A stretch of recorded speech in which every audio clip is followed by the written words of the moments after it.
Je voudrais du soleil vert, des dentelles et des théières, des photos de bord de mer, dans mon jardin d'hiver.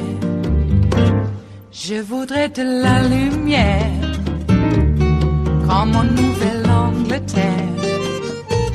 Je veux changer d'atmosphère, dans mon jardin d'hiver.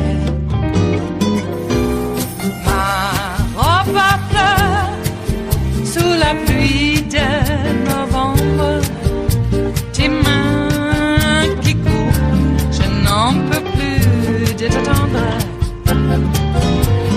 Les années passent, qu'il est loin, là je tombe.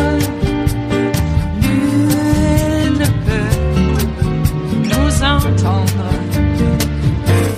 Je voudrais du Fred Astaire, revoir un latte. Information on tax forms. Was it his responsibility to report it, or was it someone else's? And then evidence, direct evidence. Did the government present direct evidence that Manafort knew, or are they asking the jury to infer that he knew about some of this illicit activity? So again, next up, we will have the defense speaking. Then we'll have the judge give the jury those instructions. A source close to the defense team has told Fox News, Melissa, that they don't actually expect to use the full 2 hours, unlike the prosecution this morning.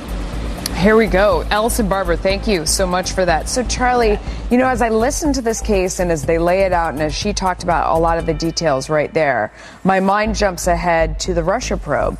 And it's not hard for me to take that leap to think that he might have accepted money in order to lobby on behalf of Russians within the campaign. It doesn't seem like a huge leap. That's not what we've seen here, and that's not what this is about. But as you look at the way that it's all laid out, how much money he tried to bring back into the U.S. allegedly and not pay taxes on, and kind of the dire straits that he was in terms of having spent a lot of money. But from there, it is a huge leap to then say, well, would the president have known in that case? Like the rest of the case from there. And certainly all of it looks bad. All of the testimony that came out, it looks bad. But again, at the end of the day, if it doesn't, that's not, prosecuting Paul Manafort's past financial dealings has nothing to do with the reason that we got the special prosecutor in the first place. And clearly the judge himself has wrapped the prosecution a number of times, saying that, you obviously don't even want Paul Manafort. What you want is you want to put pressure on him to find out something from the president. Right. And whether or not anything like that happened or not, it's still, that doesn't implicate the president. And the president is the one that was investigated for this alleged collusion. And there's still, to date, no evidence that any of that collusion occurred. But Katie, I mean, if it's about collusion, it's not necessarily about the president colluding. It could be about others colluding. Campaign, right. And within the campaign, and doesn't that seem like the road they're going down with Paul Manafort? I mean, it seems that way. Again, collusion is not a federal crime, so it's difficult in a court of law to, nail someone on the campaign for, quote, colluding with the Russians, whatever that would mean. We haven't seen evidence of that. We haven't seen emails about, working on the campaign, all of that kind of stuff. Now, the special counsel isn't over yet. There is so much that we do not know about who they're talking to, what their real goals are, what they're looking at. And so I think we have to wait and see. But in terms of Paul Manafort, I've said all along that in order for someone to flip on the president, so you've heard a lot about this narrative of, Paul Manafort's going to flip, Michael Cohen's going to flip. Well, Paul Manafort didn't take a plea deal for a reason. And they thought that they could fight it, first of all. But the second thing is, if you're going to flip on somebody, you actually have to have information that is valuable to the special counsel or to the prosecution to actually bring forth to the table that is worth something. And in the cases of Michael Cohen so far and Paul Manafort, we haven't actually seen any of that come to fruition, which tells me there isn't a whole lot there yet anyway with the collusion narrative and the evidence. It is Thursday, the 16th of August of 2018, and you are in West Coast Cookbook and Speakeasy. I am your chef de cuisine, Justice Putnam, and our daily special is Metro Shrimp and Grits Thursdays, folks. A little bit of jambalaya, a little bit of spice in your life. Oh my, speaking of spice in your life, how would you like to lose your security clearance? Oh, you don't have one? That's okay. Jared does. He'll take care of everything. Yeah, it looks like Trump got the enemies list from Vladimir Putin back in July, and they waited until there was a proper enough distraction in which to implement it or to use it as a distraction. And what might that distraction be about? Oh, you mean the jury has the Manafort trial in hand now, and they're mulling it over about, well, yeah, they're mulling it about. The only question is in that trial is, will the judge overturn the jury verdict and impose his own? Yeah, it could happen.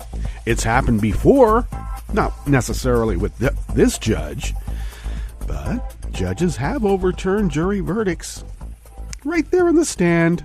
Yep. So we'll see how that goes. Also, Manafort, we know, is counting on a pardon, so it doesn't really matter. He's got another trial coming up, too. He needs to get pardoned on that. Yep. Oh, yeah, Brennan loses his security clearance. Jared doesn't. And I'm serious about Vlad making an enemies list for Donnie. And the guy's a traitor. And the Republican Party and all these Republicans that are running interference from right now are also traitors. It looks like every single one of them. So, do we just sit quietly by and allow it to happen? Do we just merely raise our voices in abject anger? No. They can only work in the margins. That's how it works for them. They will be defeated by overwhelming numbers.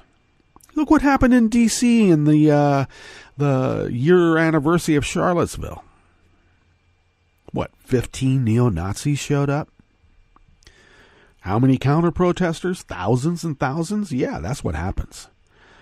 We show up in mass numbers, and they slink back into the shadows where they belong. Every single time. Well, what's on the rest of the menu? In the Bistro Cafe part of West Coast Cookbook and Speakeasy, well, a Mexican businesswoman who has visited her aging parents in Maryland every year for the last 10 years had her visa confiscated and is now barred from entering the U.S. Why? Because she used a part of Obamacare for an emergency procedure that kept her and her unborn child alive. Yep. These people are so vindictive. They're treasonous, seditious bastards. Vote them out, and then we'll incarcerate them. Yeah, maybe. Well, not one Republican supports a bill to protect domestic violence victims.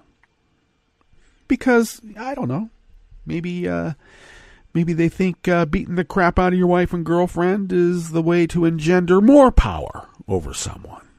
Could be.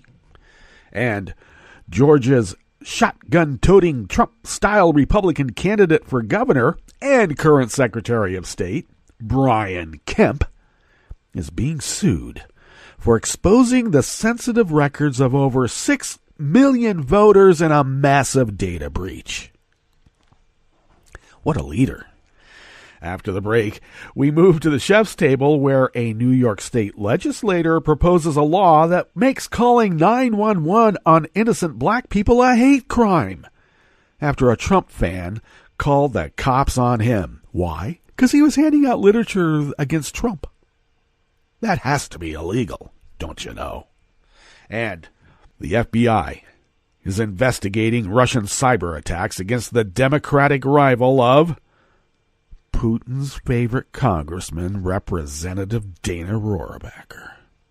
All that and more on West Coast Cookbook and Speakeasy. Bon appetit.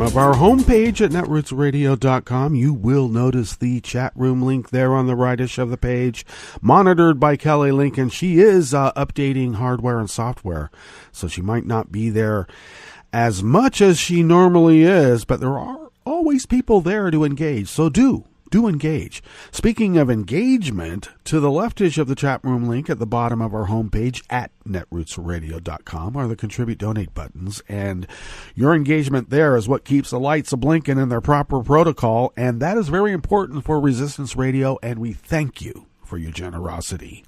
You can follow Netroots Radio on Twitter at Netroots Radio. You can follow Netroots Radio on Facebook as Netroots Radio. Isn't that something? Yes, indeed. And what else? Oh, you know what? You could follow me on Twitter at Justice Putnam. I post the show notes and links diary on Daily Co's about 10 minutes before showtime, and I can be found there as Justice Putnam.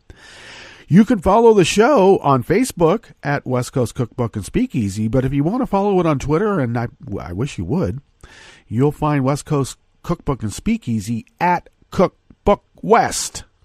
Okay, a little different there, but that's the way it is. I'm sorry, I made a mistake. Ooh, you can also get podcasts of the show by way of iTunes, TuneIn, Spreaker, Stitcher, etc., etc., etc.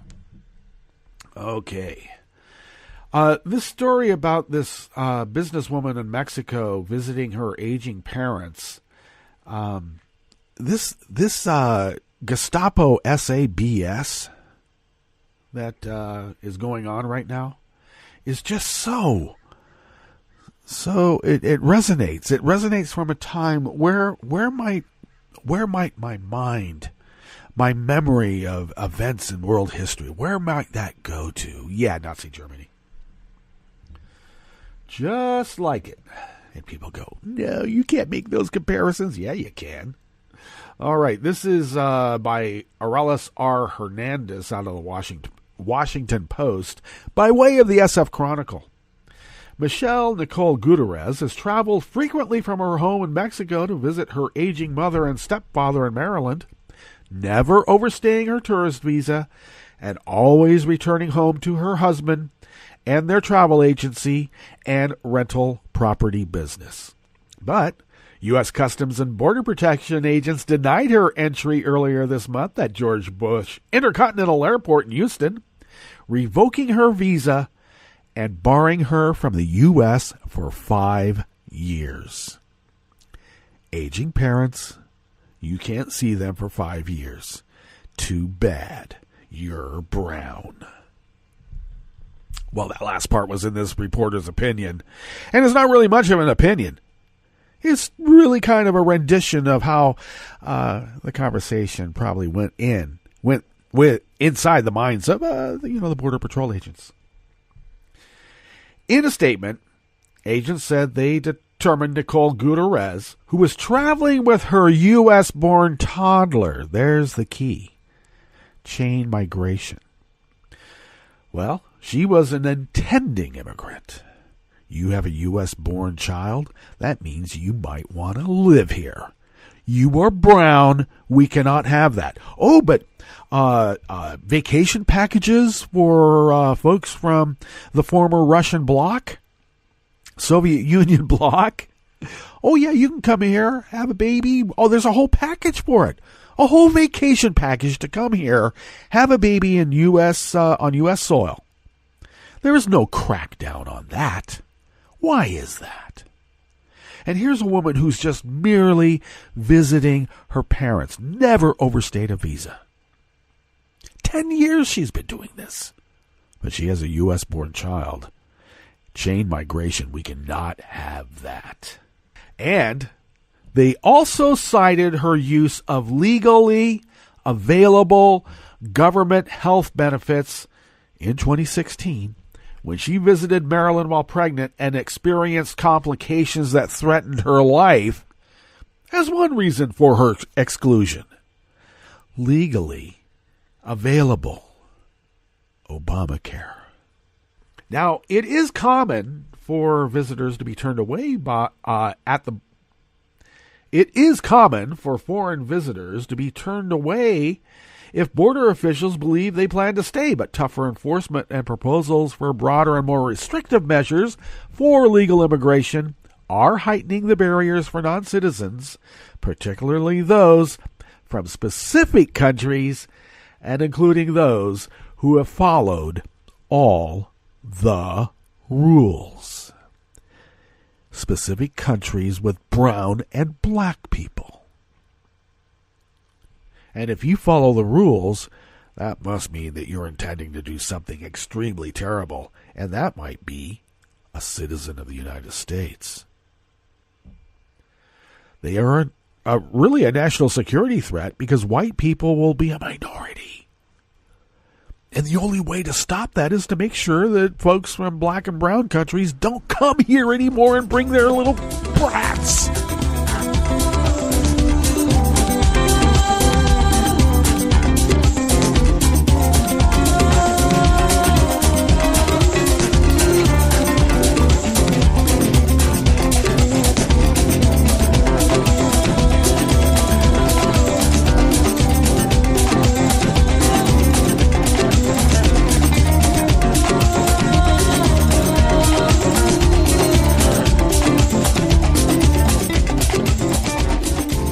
Emily Crockett of Share Blue Media brings us this next offering here at the Bistro Cafe, part of West Coast Cookbook and Speakeasy Metro, Shrimp and Grits Thursdays. Well, the GOP is shrugging its shoulders at an urgent deadline to renew the most important U.S. law protecting abuse victims. Not a single Republican in the U.S. has signed. Not a single Republican in the U.S. House has signed on to renew a major law that helps victims of domestic violence, even though Congress has only 11 legislative days to act before it expires. Oh, maybe that's what they're waiting for. Just let it expire. Sort of like the Fairness Doctrine, sort of like what else? The Assault Weapon Ban. Just let it expire.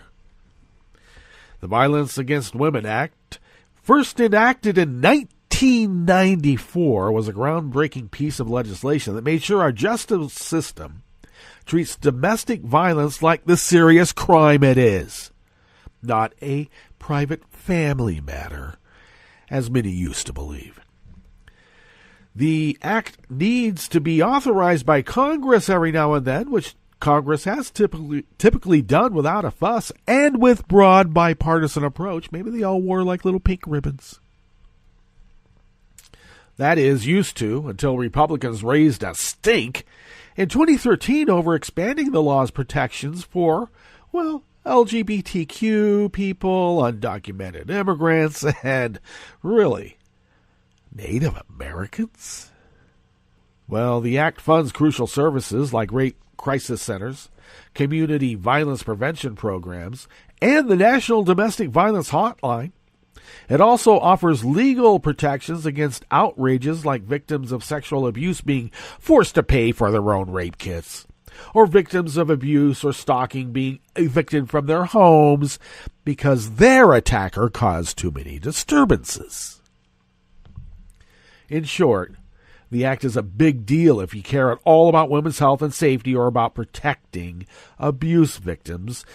And too bad those issues are an afterthought at best for today's Republican Party. No, they believe that all of these this whole act and the programs that it provides encourages women to tell lies about men. Women lie. You know, there's a cop in my little burg here who was new, and allegations of domestic abuse arose during his divorce trial. And he was asked to go. And in the course of the divorce trial, the allegations of abuse couldn't really be adjudicated. And in everybody's mind here in town, not everybody, but enough people in town here said, I read the transcript, she kept changing her story, and women just do this. Women get a little bit of power, and the next thing you know, they're trying to bring good men down. And if you have a Violence Against Women Act, that is only, and this is in the mind of, the right wing that dominates our politics right now. I'm seeing it on the ground.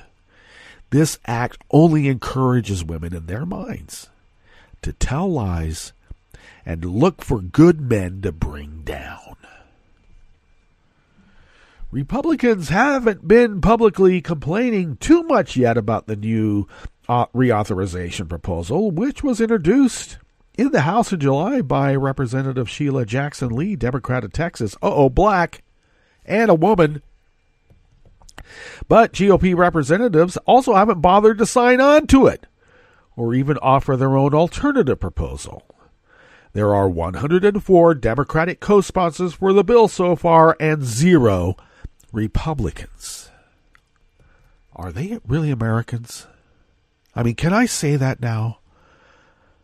How many decades did they kick us in the head, calling us un-American, get out of our country, when the whole time it looks like they were fighting for Russia to take over the United States, and now somehow we, who want to keep the great experiment alive, are the enemy, and we need to be eradicated.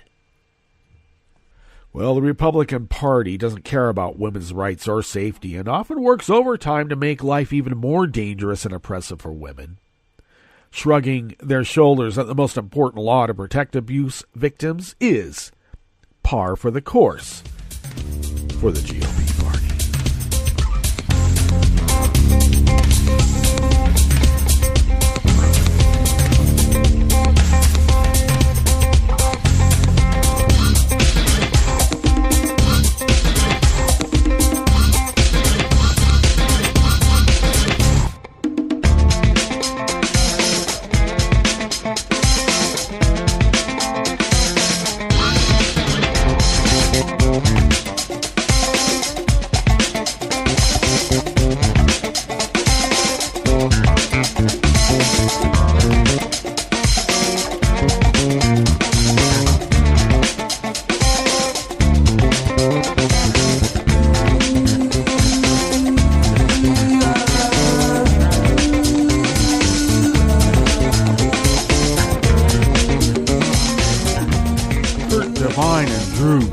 Of CNN Politics brings us this last offering here in the Bistro Cafe, part of West Coast Cookbook and Speakeasy Metro Shrimp and Grits Thursdays. Georgia's shotgun-toting Trump-style Republican candidate for governor Brian Kemp has sought to assure voters that his state's election system is secure and that any allegations to the contrary are fake news. You mean someone disagrees with you, so it must be fake? Okay. But Kemp, who is also the Secretary of State in charge of Georgia's elections, is now being accused in a federal lawsuit of failing to secure his state's voting system and allowing a massive data breach that exposed voter records and other sensitive voter information. The allegations in the lawsuit come as the subject of election security has come into focus nationally, particularly as the November's midterm elections approach. The suit describes how a private researcher discovered the records of more than 6 million registered voters, password files, and encryption keys could be accessed by anyone looking online. Wow. Days after the lawsuit was filed, technicians erased the hard drives of the server in question. Oh, you mean you destroyed evidence? Marilyn Marks, executive director of the Coalition for Good Governance, a plaintiff in the suit, argues Kemp's office long neglected basic security standards and says it remains unclear if the state's election system was infected with malware or breached by foreign attackers, which she says could have consequences for the midterm elections. She said because the data was destroyed, an independent review cannot be conducted. Her group's lawsuit seeks to force the state to implement paper ballot-based voting so that results can be audited. Well, that's un-American. You should just trust your voting systems no matter where they come from. The data was open to anyone in the world who had an internet connection, Mark said. Even when confronted with a security disaster, Kemp's response was to blame managers under a supervision for their incompetence and leave the security disaster without so much as a forensic review of the impacts of the security failures. In response to CNN's questions about the lawsuit and the state's election system, Kemp said Georgia's voting equipment remains accurate and secure.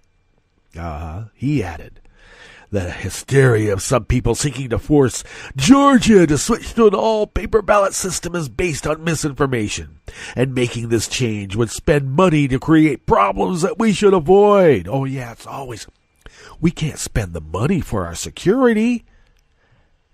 Oh, wait a second. We do spend money for our security. We even round up black and brown people for our security.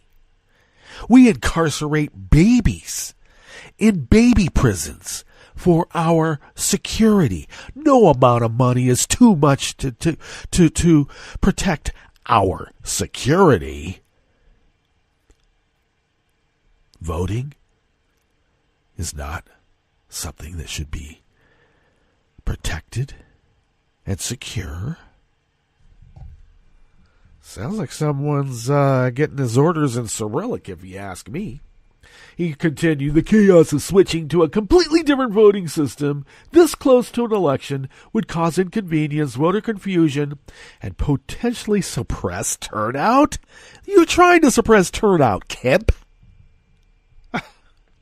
Well, the exposure of Georgia's election system's vulnerability goes back to August 2016, when private cybersecurity researcher Logan Lamb discovered 15 gigabytes worth of voter registration data and other sensitive information that could be readily downloaded from the website of Kennesaw State University. Kemp has criticized news reports that raise questions about the integrity of the state election systems. He wrote in a recent USA Today op-ed that states are doing enough to secure their own voting systems.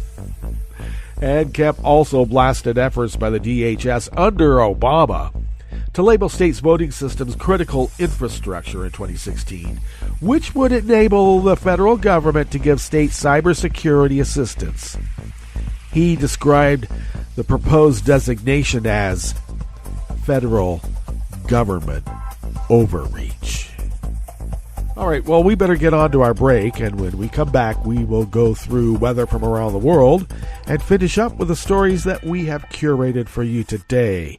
You are listening to West Coast Cookbook and Speakeasy. We will be right back. You are listening to netrootsradio.com.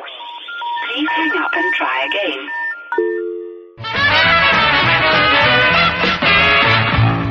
From a point at sea to the circles of your mind, a new force is at work for planetary transformation. New radio for a new Earth.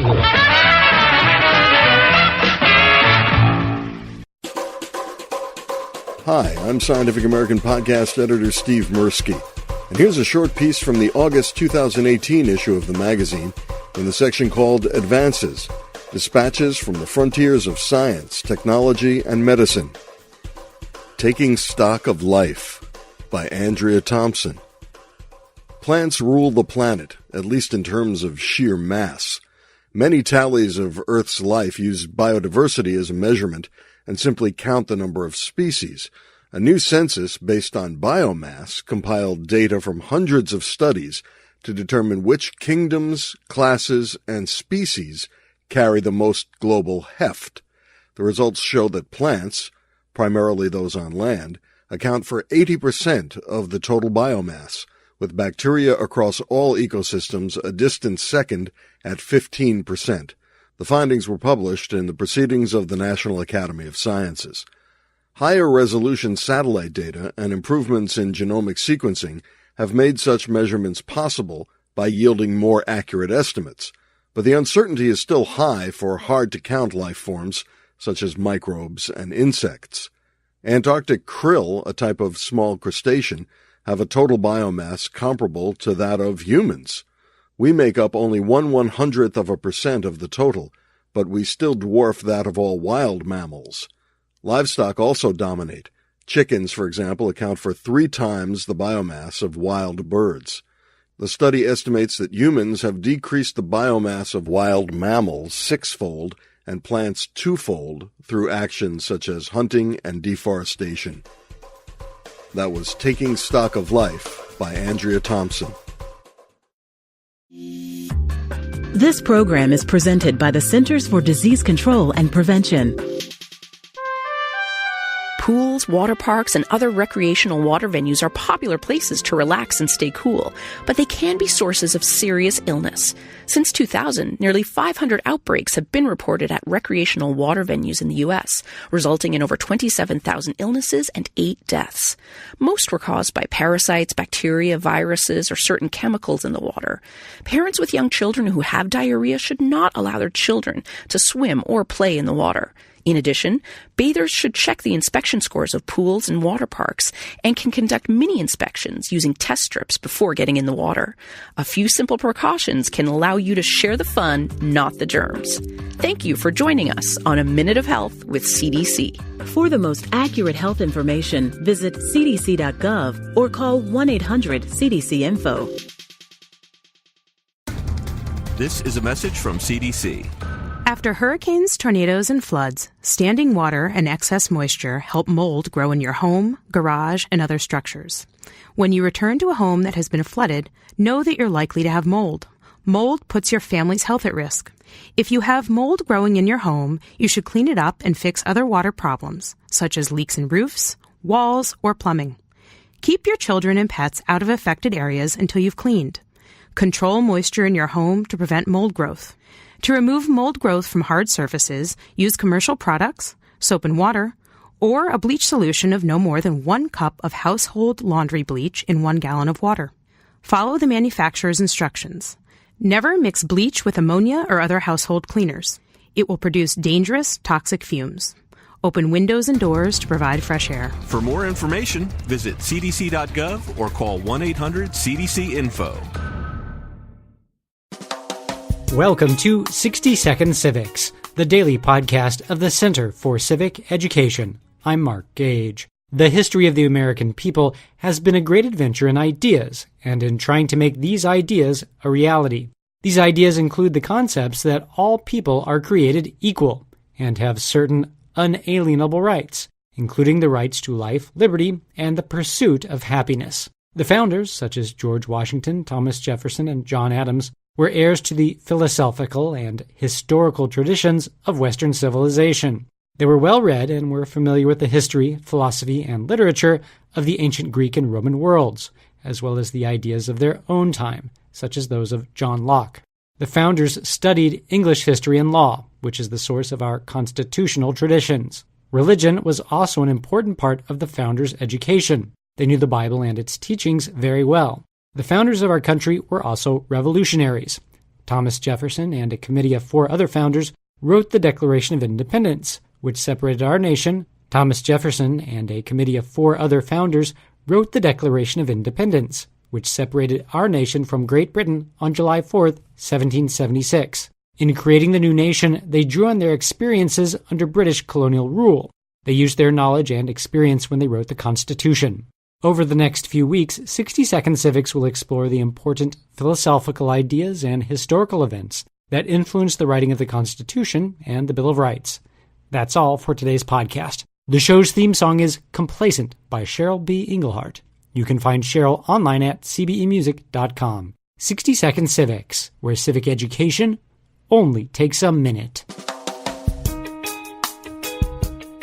You can help stop the Trump agenda in its tracks. Make sure you're registered to vote. Go to rockthevote.org. And on November 6th, vote for Democrats up and down the ticket. This message, a public service from all the fine people of netrootsradio.com.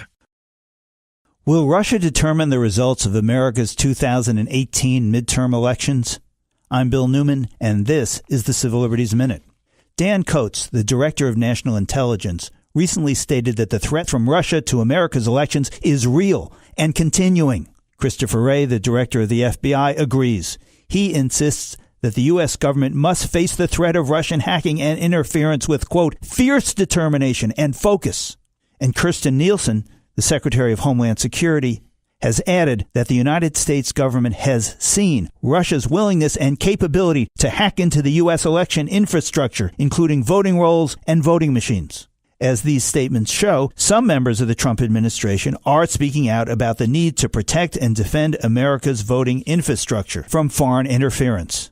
To the contrary, however, is President Donald Trump, who in his Helsinki press conference with Russian President Vladimir Putin stated clearly that the president accepted Vladimir Putin's assurances that Russia had not in any way interfered with the 2016 election and that Russia wasn't taking any action adverse to any American election now. Voting is the bedrock of democracy. But today, as Russian election sabotage continues, it is unclear what the American government is doing to protect the country from this egregious assault on this pillar of freedom. The Civil Liberties Minute is made possible by the ACLU because freedom can't protect itself.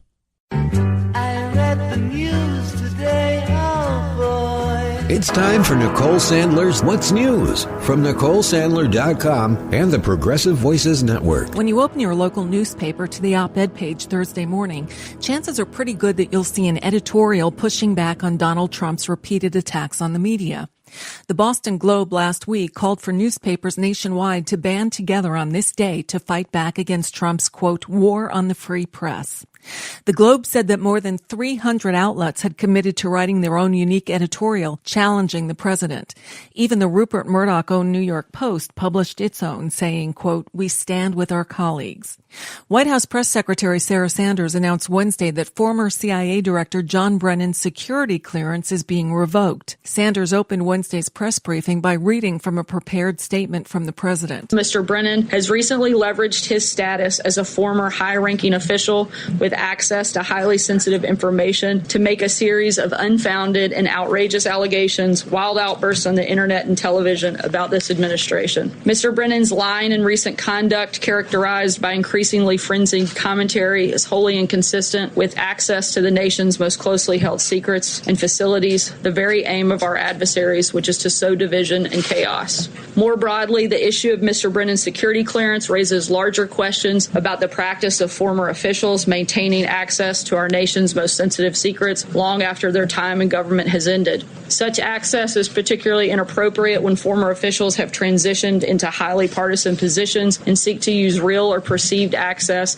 to sensitive information to validate their political attacks. Any access granted to our nation's secrets should be in furtherance of national, not personal interest. For this reason, I've also begun to review the more general question of the access to classified information by government officials. As part of this review, I am evaluating action with respect to the following individuals: James Clapper, James Comey, Michael Hayden, Sally Yates, Susan Rice, Andrew McCabe, Peter Strzok, Lisa Page, and Bruce Orr.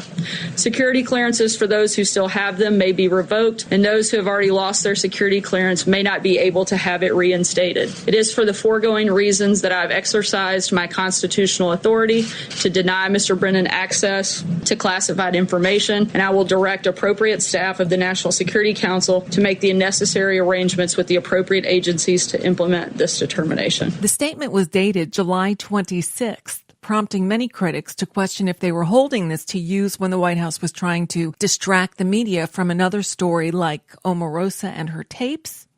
Reporters noted that the list of those who are now under review are all people who've been critical of the president. How is this announcement by the president, how can Americans not interpret that as a getting back against his critics? And isn't it also an attempt to curtail their freedom of speech by penalizing them for being critical on television? Not at all. The president has a constitutional responsibility to protect classified information and who has access to it. And that's what he's doing, is fulfilling that responsibility in this action.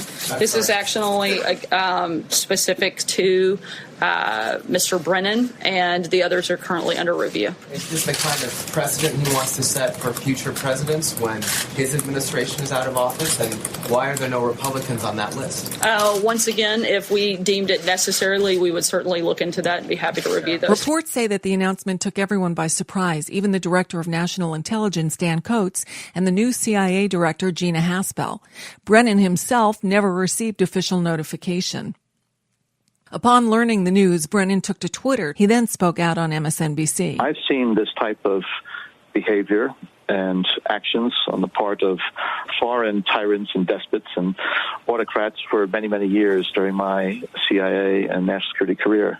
I never, ever thought that I would see it here in the United States. And so I do believe that all Americans really need to take stock of what is happening right now in our government and how abnormal and how irresponsible and how dangerous these actions are. Brennan also hit back at the president with an op-ed in Thursday's New York Times in which he argues that this was, quote, an attempt to scare into silence others who might dare to challenge him, and that the president's claim of no collusion is, quote, hogwash.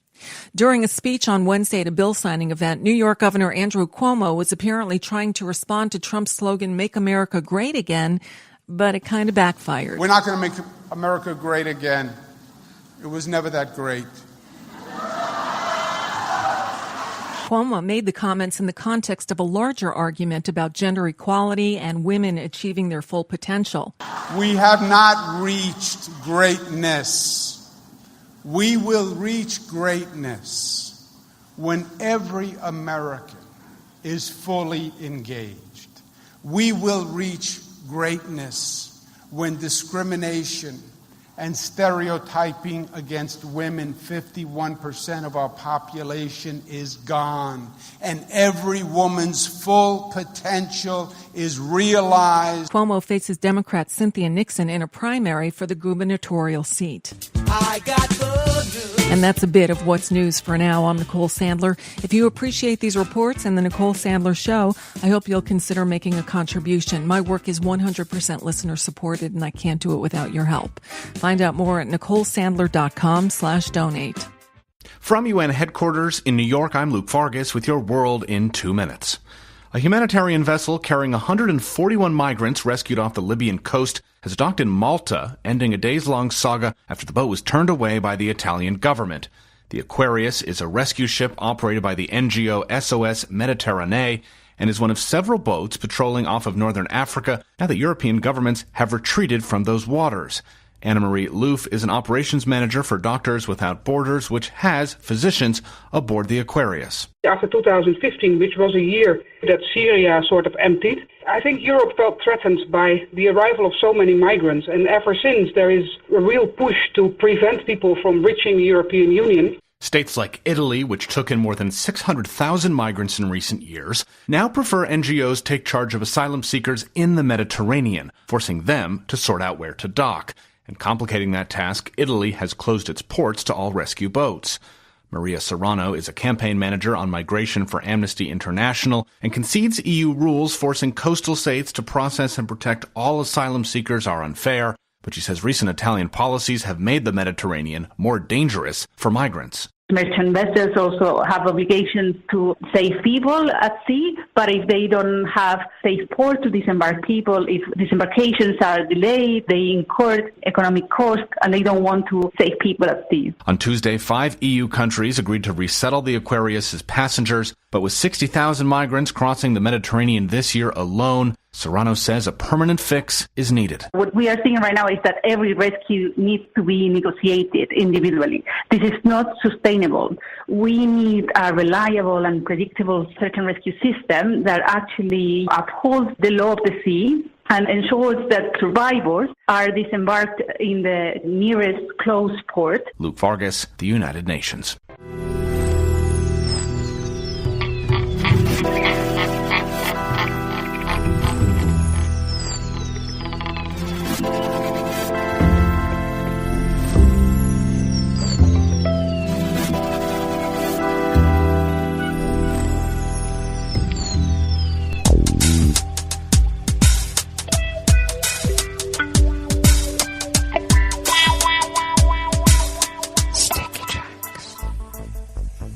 Thank you for accompanying us here to the Chef's Table at West Coast Cookbook and Speakeasy Metro Shrimp and Grits Thursdays. We always begin weather from around the world along the banks of the Rogue River and the Rogue River Valley of southern Oregon on the west coast of the continental United States of America, where it is currently, that's right folks, 62 degrees. We are slated to have nearly the same temperature as yesterday, which was around 95, and a little humid, but we didn't have a breeze that picked up as it normally does, and it actually made things feel cool.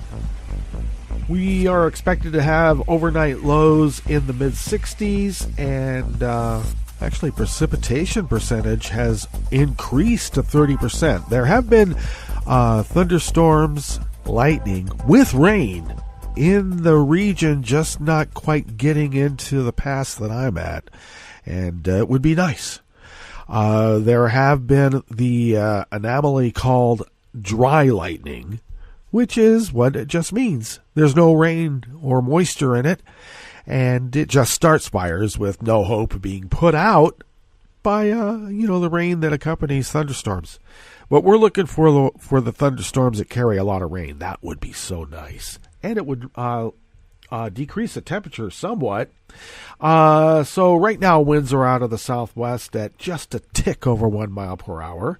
We'll shift out of the northwest in a couple of hours and then increase in velocity from 5 to 10 miles per hour. And we'll continue that through the night until tomorrow early. Grass pollen is low, which is okay, and I don't think I have anything with grass pollen. Let's hope not. High pressure continues to dominate the region. It is rising at 29.9 inches. Visibility is down to 6 miles because of all the smoke in the air, which the air quality index is registered as unhealthy at 195 parts per million. The daytime UV index has decreased to 7, which is considered high, and that's down from its very high, which it has been for months and months and months. Very high, between 9, and then it dropped down to 8 about a week ago, and now it's down to 7. I presume it's from the angle of the sun and also all the smoke in the air. How nice. Relative humidity is at 70%, and it's going to get, it felt, muggy yesterday. Plus the smoke in the air was a stinging kind of smoke. Yuck. Hated it. Okay, weather from around the world is brought to you by people's personal weather stations that they purchased. These people planted these purchased personal weather stations somewhere on their property, and these people positively live around the world. London is 61 and partly cloudy. Paris is 87 and sunny, but they do have, yes indeed, thunderstorm activity that could knock out critical infrastructure like the electric grid. Rome is 86 and partly cloudy, and they have the same advisory for thunderstorms of such intensity that it could knock out critical infrastructure like the electrical grid. Kiev is 79 and fair. Kabul is 84 and fair. Hong Kong, 78 degrees with light rain.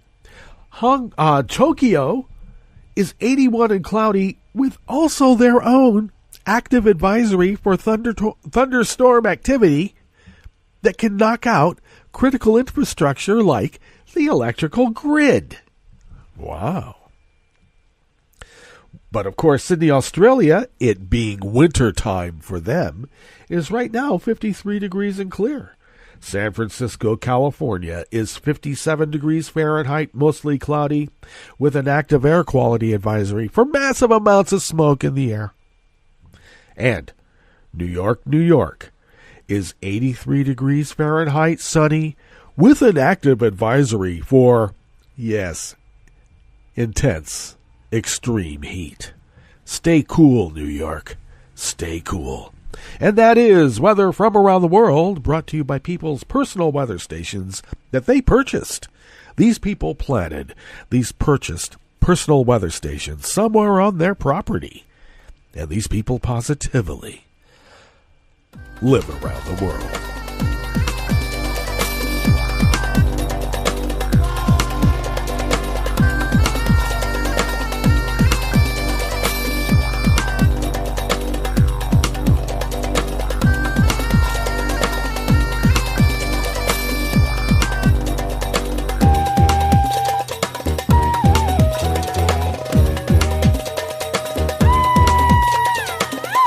Noor Al-Sabai from Raw Story brings us this first offering here at the Chef's Table at West Coast Cookbook and Speakeasy, Metro Shrimp and Grits Thursdays. A New York State senator has proposed a law that would make calling police on innocent black people a hate crime after a Trump supporter called police on him while he was canvassing constituents. The Crown Heights Brooklyn Patch reported that State Senator Jesse Hamilton, a Democrat, wants to make unnecessary police calls about black people a hate crime to deter the recent spate of such incidents. The state legislator himself was the subject of such a call last week when a self-identified Trump supporter called the police on him when he was handing out campaign literature critical of Donald Trump. That's gonna be a hate crime, Hamilton said. This pattern of calling the police on black people going about their business and participating in the life of our country has to stop. If his proposed law were to be passed, the onus of investigating whether a call was legitimate or made with the intention of harassing or intimidating someone would be on the police. Now, wait a second. We're talking New York here. Who do you think they're going to come and defend? Yeah, I think that they're not going to be listening to the guy that says, I can't breathe. Okay? They never do. Well, one Brooklynite who stopped to hear the state senator speak outside of a Flatbush subway station took issue with Hamilton's proposed means of handling the issue. And that's exactly what this resonates with just what I was saying. We're putting responsibility in the hands of an institution that's really predatory, the man told the Patch. I wouldn't feel comfortable with that. Yeah, the New York police determining whether something's a hate crime, yeah, I think that they will not be listening to the black person who says, I can't breathe. And as I've said over and over and over, they never do.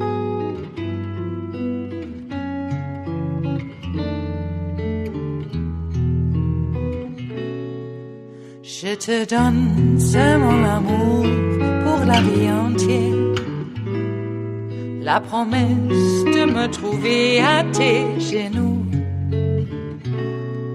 Aussitôt que tu m'appelles, rester toujours fidèle. C'est tout, c'est tout.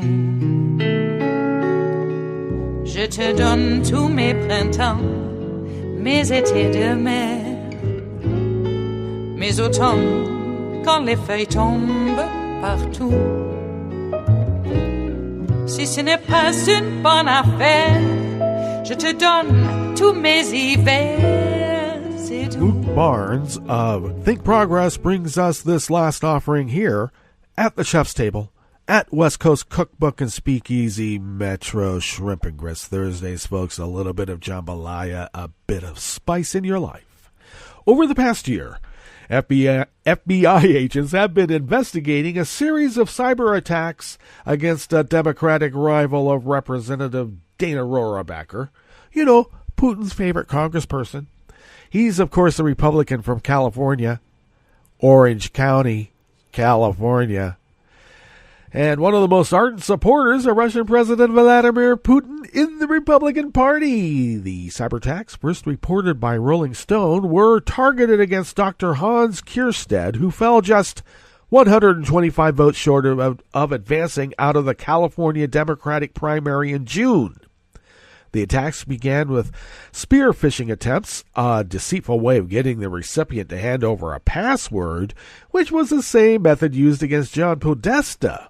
Then, in December, the attacks became more sophisticated and sustained. Hackers reportedly tried to brute force their way into Kierstead's campaign website, trying different username password combinations more than 130,000 times over a month. In January, the campaign's Twitter page was attacked by unknown assailants attempting to get control of it. That same month, the website for Kierstead's company was briefly hacked.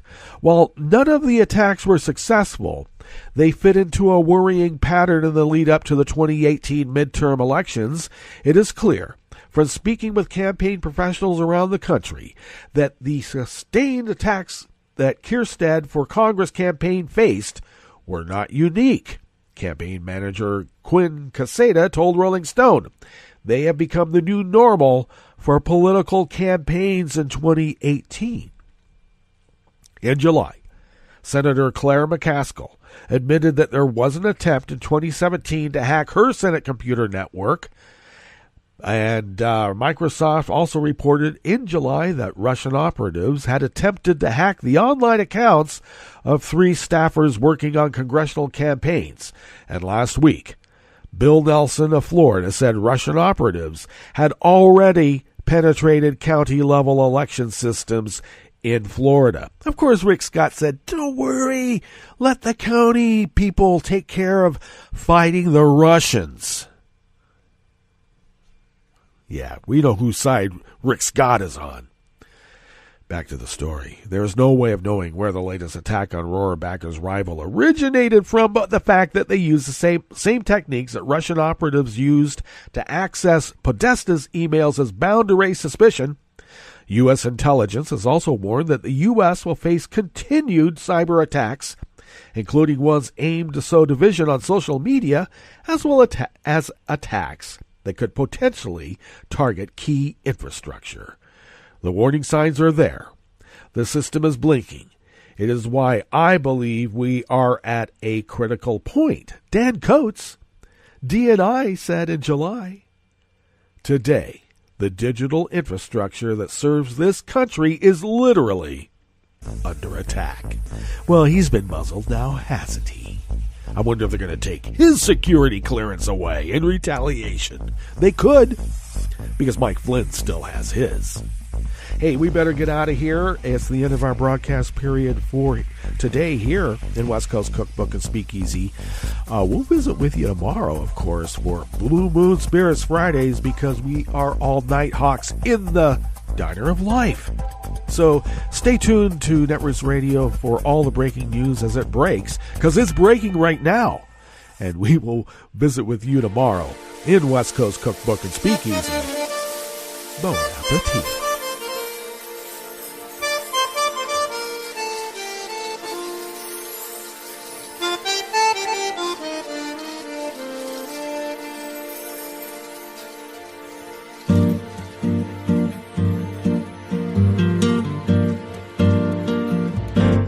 Je voudrais du soleil vert, des dentelles et des théières, des photos de bord de mer, dans mon jardin d'hiver.